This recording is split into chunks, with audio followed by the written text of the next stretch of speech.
She is born into the center of the world, a world where gods walk in human skin and emperors rule by blood and divine will. Faustina the Younger is no ordinary girl.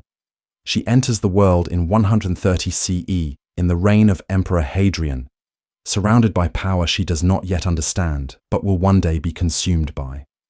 Her mother is Faustina the Elder Empress in her own right, and her father is Antoninus Pius, destined to ascend the throne and raise Rome to its most golden heights. From her earliest moments, Faustina is wrapped in silk and expectation.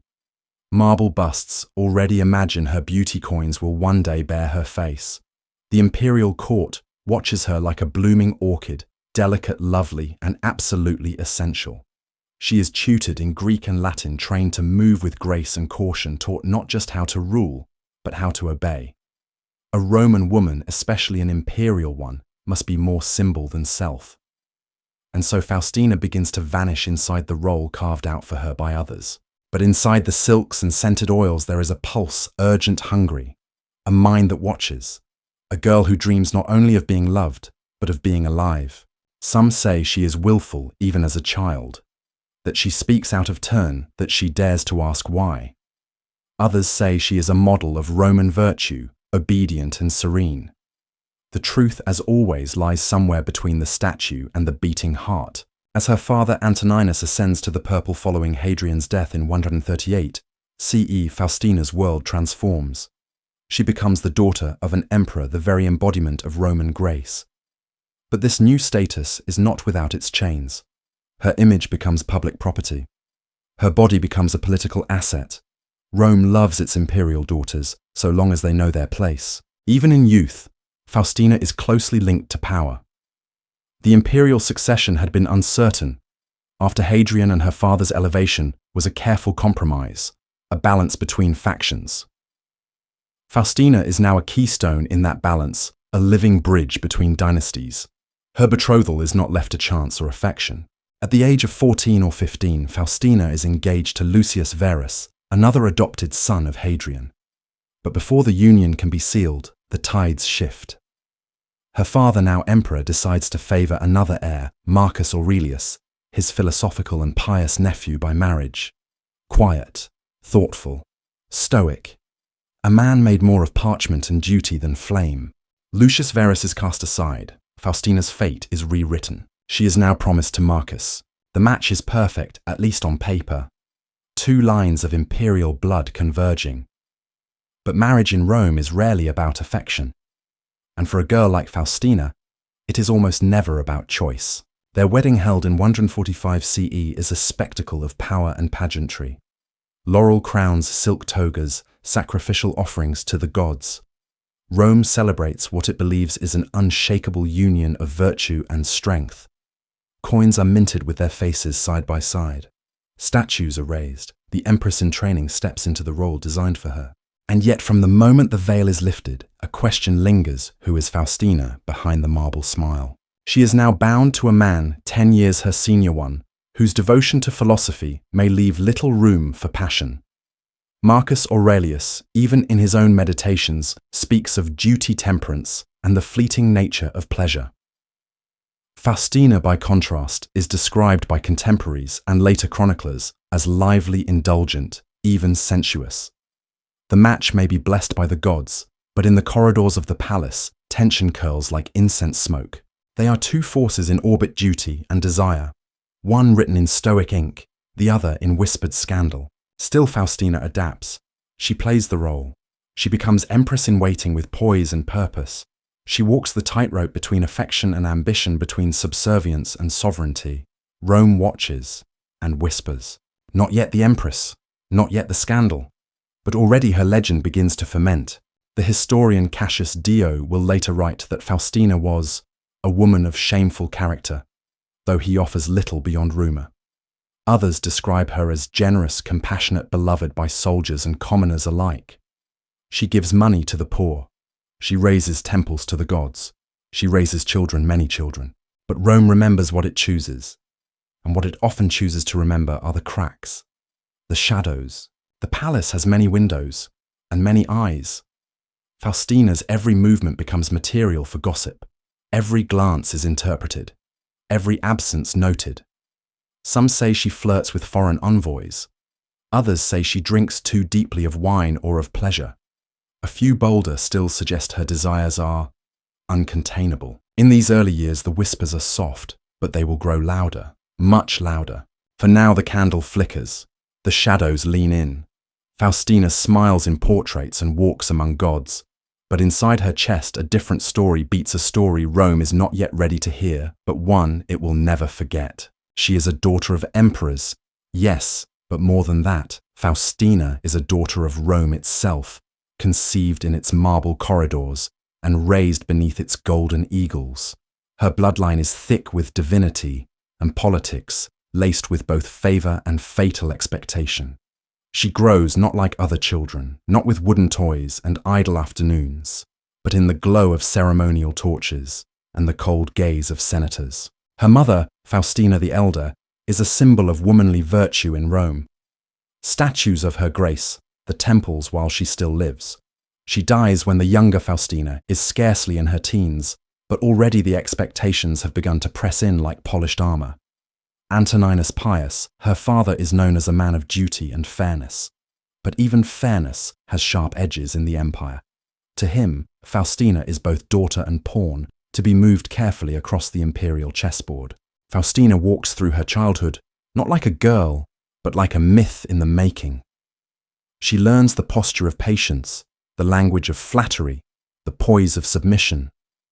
But behind her calm expression are eyes that flicker too quickly, too knowingly. She watches the way men speak to one another and differently to her. She notices how power moves across the room, not with declarations, but with silences. Even before her marriage is rearranged in favor of Marcus Aurelius, Faustina knows what her future demands. The wives of emperors are not expected to lead. They are expected to represent. They must be chaste, silent, noble. But above all, they must be fruitful. In Roman society, a woman's worth is weighed in her womb. It is not enough to be beautiful or wise. She must produce sons, heirs, living testaments to her loyalty and utility. This pressure does not wait for her marriage bed. It begins the moment her body begins to change. Every sign of fertility is observed, noted, whispered about behind drawn curtains. In the palace, the private becomes political. There is no sanctuary for a woman like Faustina, not in prayer, not in sleep, not even in thought. And still she is admired, even by those who would later stain her name with scandal. Her beauty is legendary. Her hair, elaborately curled and piled high, becomes a trend among Roman matrons. Her face is smooth, serene, adorned in every public sculpture, with that same detached imperial gaze. But statues lie. They freeze what is alive. Faustina is not marble, she is flesh, and what lies beneath her skin is not serenity, it is something much more volatile. After her wedding, Faustina becomes Augusta Empress in all but name. She moves through the palace like a goddess clad in gold-threaded stolae, attended by servants, flanked by guards. She dines with philosophers and foreign kings. She walks among the dying in hospitals and temples offering alms. She is both revered and restrained. But even at the height of favor, the whispers begin. Rome is a city built on spectacle, and scandal is its most seductive kind. And in Faustina's case, those murmurs begin with subtle cruelty. She laughs too loudly. She disappears from court functions. She favors the company of actors or of soldiers. She walks alone in the gardens after dark. There is nothing solid, nothing certain. But in the vacuum of imperial mystery, rumor breeds like mold in marble cracks. Still, she fulfills her role magnificently. She becomes pregnant shortly after marriage, and again and again. The number of her children is debated. Some say 12, others 14. Many die in infancy, their names forgotten, but some survive. Chief among them, Commodus the boy, who will become emperor and drag Rome into madness. Some historians believe that Commodus's very existence was a political necessity. Marcus Aurelius, the Stoic emperor, needed an heir from his own blood, not just his name, and Faustina delivered. more than once. But it is that very fecundity that begins to turn suspicion into venom. The Empress births so many children so quickly that doubts begin to stir. Are all of them truly the Emperor's? Marcus is often away on campaigns in the Senate in his studies. Faustina remains in Rome, or sometimes not in Rome. The public face of the empire cannot show fracture. Marcus continues to praise her in letters and inscriptions. He calls her most faithful, most beloved. Coins are minted with her image, Faustina seated among the stars. Faustina as Venus Genetrix, the mother of Rome. But even divine iconography cannot silence gossip. Some sources suggest the emperor is willfully blind, that he chooses not to see what others whisper, that he places virtue above truth. Others believe he knows and forgives, that he sees in Faustina not betrayal, but tragedy. A woman caged in a role that was never made for her spirit. And what of Faustina, the real woman behind the myths? There are no letters in her own hand, no memoirs, no defense. She speaks only through what men have written of her and what marble has chosen to remember. But in the gaps in the spaces between praise and condemnation, we find something more haunting than certainty. A girl raised in a palace who became a queen before she was fully a woman. A mother who buried child after child. A wife who played second to philosophy. A figure who smiled through ceremonies, bled in private, and carried the weight of an empire's expectations in her womb. It is here that the narrative fractures. To some, she is the noble empress patron of the poor, a paragon of Roman womanhood. To others, she is the seductress of the arena, a woman who dared to hunger. The torches burn low in the imperial corridors when Faustina is summoned to her fate. She is not yet 20, but the pages of her life already feel weathered. Her marriage has bound her to one of the most austere men in Roman history, a philosopher-king whose mind lives in shadows deeper than politics. Marcus Aurelius does not seek scandal nor passion. He seeks order, meaning virtue. But Faustina seeks more than duty. Their union is seen by historians as unusually durable for a Roman imperial couple. Marcus never divorces her. He never publicly rebukes her. On the contrary, he praises her often, even glowingly. He calls her soulmate. He thanks the gods for her. He raises temples in her name. But within these glowing words lies a silence too deep to ignore. What does love mean when it is constantly needing to be affirmed?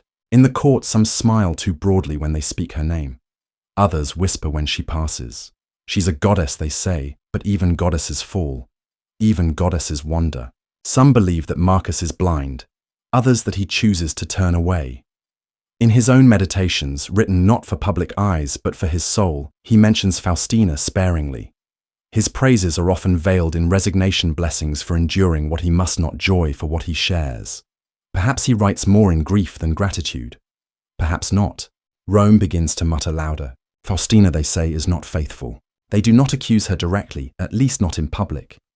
But the insinuations swell with every new pregnancy, every prolonged absence from the emperor's side.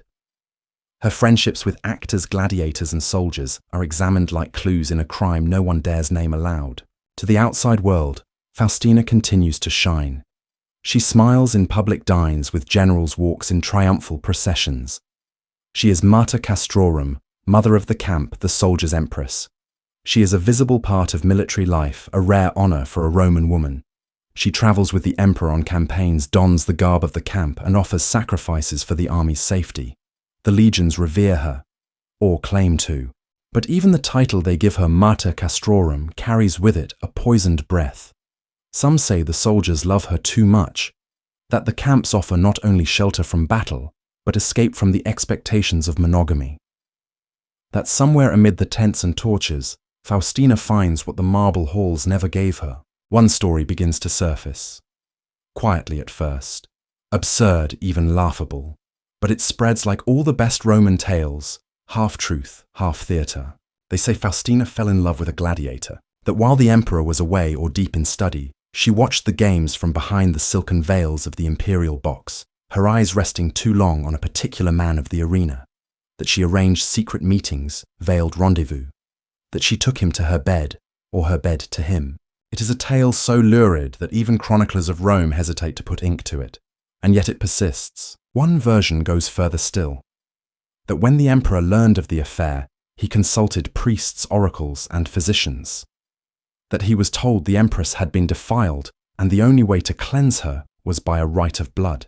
The gladiator, they say, was slain. His body was drained, and Faustina was forced, some claim, willingly to bathe in his blood before lying with Marcus once again to purify the imperial seed. Historians call it a fantasy, a myth designed to scandalize, to entertain, and yet it endures. Because scandal always does. Whether the gladiator existed or not, his shadow wraps itself around Faustina's legacy like ivy. The idea of a noble empress lusting after a slave, a killer, a man of dirt and blood, is irresistible to Roman imagination. She becomes not just a woman of intrigue, but a woman of transgression, a woman who dared to hunger for something Rome forbade her to touch. Even if the story is false, its existence reveals what Rome believed was possible of her. Because Faustina was not just an empress, she was too much of an empress, too visible, too fertile, too confident, too alive. And Rome, which carved her likeness in marble, now begins to chip away at it, not with chisels, but with stories. The tale of the gladiator becomes the seed of all others.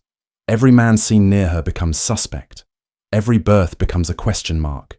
Every absence becomes an accusation. Faustina's body becomes a battlefield of myth and suspicion. Her womb, her heart, her desires, all colonized by the voices of men who never knew her. They describe her as lustful, wild, dangerous, and yet they cannot look away. Even her detractors call her irresistible. Some say she used her beauty as a weapon, maneuvering lovers into favors, manipulating generals, influencing court decisions, not with decree but with desire. Others argue that Faustina was a victim of projection, that the Roman world, deeply uncomfortable with female agency, needed her to be monstrous, that her real crime was not infidelity but vitality, a woman who laughed too freely, walked too far, touched too much, wanted more than was allowed. And still Marcus remains silent. He says nothing of the gladiator. He does not defend her, nor does he accuse. He simply loves her, or says he does. And maybe that silence is the loudest scandal of all. The empire marches on even as the empress grows heavier, with each new child, each new whisper.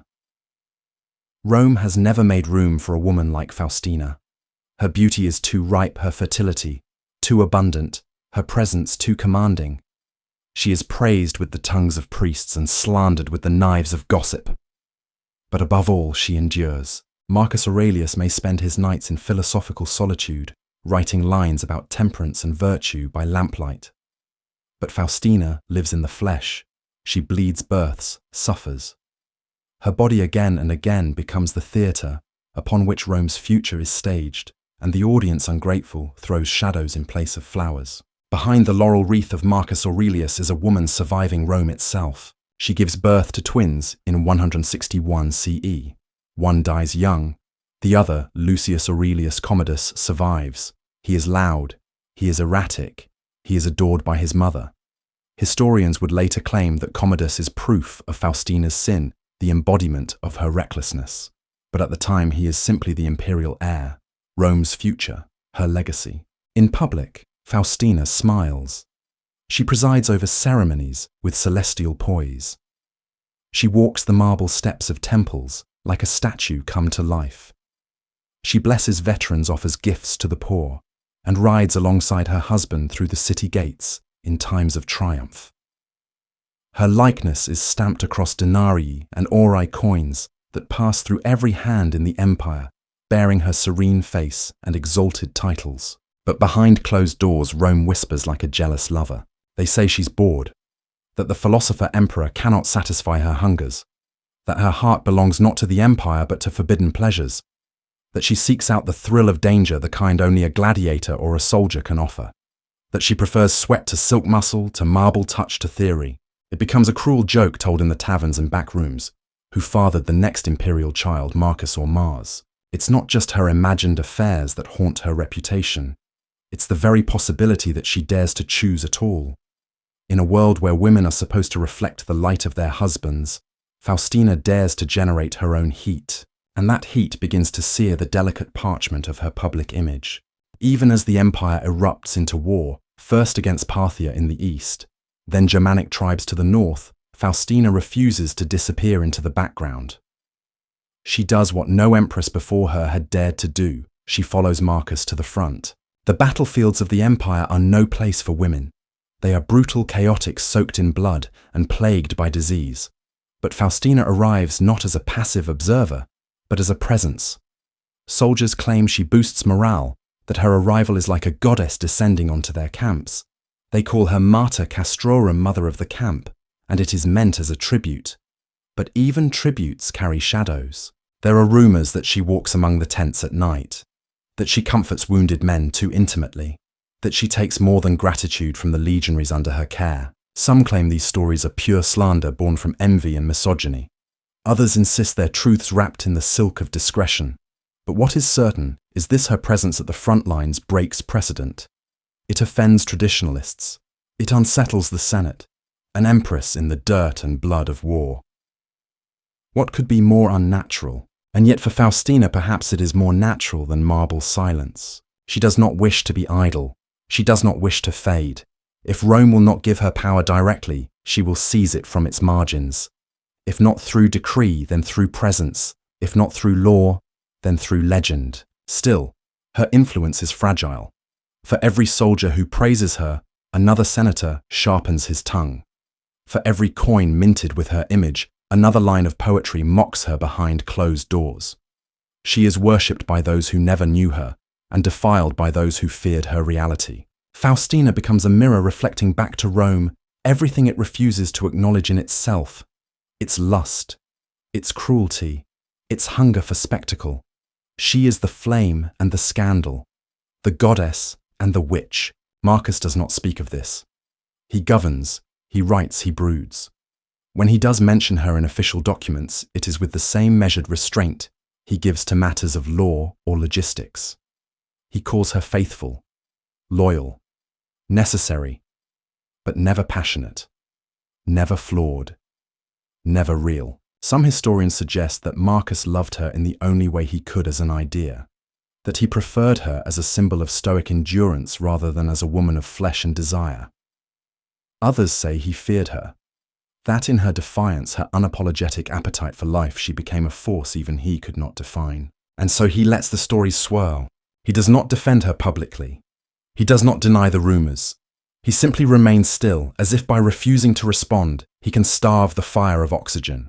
But the fire feeds on silence. Rome begins to see her as two women, the Empress of Light and the Mistress of Scandal, the virgin and the whore, the mother of the empire and the lover of gladiators. No matter what she does, both images follow her like shadows under torchlight. And in that duality she becomes eternal. Not because she was beloved, not because she was wicked, but because she was remembered. The years press forward like war wagons, heavy with the burden of empire and the weight of whispers. Faustina continues her role, both divine and damned, while the empire lurches into new turmoil. From the far reaches of Germania to the troubled east, Marcus Aurelius is often absent, consumed by wars that drain his soul and thin his body. But wherever he goes, Faustina follows. She does not remain in the palaces of Rome, waiting like Penelope. She is no quiet queen, weaving tapestries of patience. She travels the empire through Gaul, through Syria, through the wind-swept ridges of Asia Minor. She rides in litters, sails along rivers, sleeps in tents. The marble halls of her childhood are replaced with flickering oil lamps and the distant cries of wounded men. She has become something else, not an empress of luxury, but an empress forged in dust and blood. Some see her as a stabilizing force, others as a disruption. For the soldiers, she is a beacon, a living blessing. They cheer her arrival. They write songs about her. They carve her name into their shields. They line up to kiss the hem of her robes. And again, the whispers follow: too many kisses, too much affection, too much presence. Was she beloved? Or was she adored in the way soldiers adore symbols, venerated, but also claimed? One chronicler writes that the soldiers saw in her not just nobility, but hunger, a hunger they recognized. That in the Empress there lived something untamed, something Rome could dress in silk and gold, but never truly control. And perhaps that is why she returns again and again to the places most unfit for imperial women. War camps, battlefields, frontier towns with no marble and no masks. In these wild places, the empire becomes honest, and so too does she. Back in Rome, this honesty is too much to bear. Stories of her travels become embellished. They say she gives birth in the wilderness, that she allows barbarians to kneel before her, that she gives soldiers gifts far beyond what is proper, that her tent, even guarded, is never empty. One tale spins through the Senate like wildfire that a soldier, upon being granted an audience with the Empress, emerged dazed and disheveled, muttering poetry and nonsense. "The goddess touched me," he said again and again. The story has no source, no proof, but it spreads. And what spreads cannot be taken back. Even her children become part of the scandal. Commodus, now a boy of 10, is already strange, impulsive, cruel in small ways. His behavior disturbs those closest to the court. He mutilates animals, flogs servants for pleasure, demands adoration. The whispers swell. He is not Marcus's son. Some say he is the child of a gladiator, others a soldier, a traveller, a man whose name was erased before it was ever written down. The rumours crawl into the cracks of his character. The boy is no longer just wild, he is cursed, corrupted by illegitimate blood. Faustina says nothing, or rather nothing of substance survives, but there is one record, uncertain, perhaps apocryphal, of her standing in a crowded square in Antioch, her young son at her side, her hand resting firmly on his shoulder. "This is my son," she is said to have declared. "Born of a Roman womb, bred for Roman glory. Let those who whisper behind stones come speak before lions." It may not be real, but it feels real. And that's all Rome ever needs. Marcus continues, his campaigns grows thin and ill with time, and still Faustina endures. Her health falters as well. She is not the same radiant girl the court once gossiped about. There are lines beneath her eyes now. Her voice carries a new weight, but there is still fire, still something unyielding in her gaze. In 175 CE, a general named Avidius Cassius declares himself emperor in Egypt. He claims Marcus Aurelius is dead. The news spreads quickly, and before it can be verified, Cassius is already being hailed as ruler in the eastern provinces. This moment, this sliver of chaos could have torn the empire apart, and in the middle of it is Faustina. Some accounts suggest that it was she who first heard the false news of Marcus's death, that she panicked, that she reached out to Cassius to secure her son's succession. Others say she encouraged the rebellion, tired of Marcus's rule, longing for a new imperial alignment with her and Commodus at the center. But most believe she acted to preserve the empire. Cassius's rebellion fails almost immediately. The lie of Marcus's death is exposed. Cassius is murdered by his own soldiers before the emperor even arrives. But the damage is done. The question remains, what did Faustina know, and when did she know it?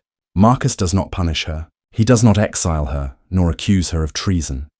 Instead, he joins her in Cappadocia, where she has been waiting ill, some say, and weakened. There are no surviving letters between them, no recorded confrontation. Only this, that she dies soon after his arrival. Some say it is from illness, others poison, still others heartbreak. Her death is marked by silence. No scandal, no blame. Only an emperor who raises her to the heavens with coins, statues, and temples. Diva Faustina, the deified empress. A woman made into a goddess. Her image cast in silver and gold, seated among the stars. But the whispers do not die with her. The divine honors fall like white petals, ceremonial, pristine, and carefully arranged to obscure the mess left beneath. Marcus Aurelius, stoic philosopher-king, gives his wife a funeral fit for a goddess. He mourns her not with wailing, but with marble. Not with lamentation, but with legislation. He names cities after her. He decrees that her name be spoken with reverence in every corner of the empire. And he commissions statues of her, not the young soft Faustina of their wedding day, but the strong-faced crown-bearing empress she became. Rome nods, Rome bows, Rome forgets, or pretends to. The whispering continues in shadowed colonnades and between wine-heavy lips, that her beauty beguiled even gods, that her hunger was too great for one man, that her womb birthed a monster, and the monster lives. Commodus, now heir, begins his slow transformation from curious boy to deranged emperor. He will take the throne only 5 years after her death. He will style himself as Hercules, bathe in the blood of animals, strangle senators, with his own hands fight in the arena for sport and spectacle. And he will bring the empire to its knees, not with war, but with madness. Many will look back and say, of course, he was her son, as if the seeds of tyranny were nestled in her bones, as if history's violence can be inherited like eye color. No one says this of Marcus. His legacy remains largely untouched. The philosopher-king, patient and virtuous, holding the reins of empire with reluctant nobility. His meditations are quoted for millennia. His marble busts sit in museums. His memory is wrapped in incense and clarity. But Faustina, her story splits. To some, she is a warning, a scandal. Proof that even the highest woman in the world could be brought low by lust or ambition. To others, she is a martyr, a queen crucified by double standards. A woman too powerful, too unorthodox, too present in a world that demanded her absence. And in truth, there are 2 Faustinas, no more.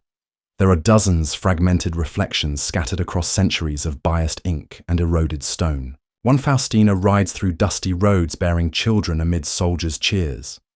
One Faustina conspires with generals in candlelit tents. One Faustina dies a loyal wife clutching Marcus's hand in the final hour. One Faustina dies alone, accused in silence. One Faustina becomes a goddess. One Faustina is remembered as a whore. But all of them, each version, walked the impossible tightrope of Roman womanhood, expected to be sacred, silent, loyal, and invisible. She refused. She walked, she spoke, she ruled, she desired. And for that, she was never forgiven. When her bones turned to dust and her statues gathered moss, the empire kept her name, Diva Faustina. But the divine title only half mattered. It was not godhood she sought, it was presence. To be in the room, to be seen, to be real. And in that, she succeeded. Across war fronts, among senators, through the wombs of future emperors, and the ink of gossipers, Faustina remained present. Even now she remains, in your thoughts. In this story, in every question that begins with, but what if she wasn't the villain? She is not a heroine made for comfort. She is a heroine made for reckoning. And that is far more eternal.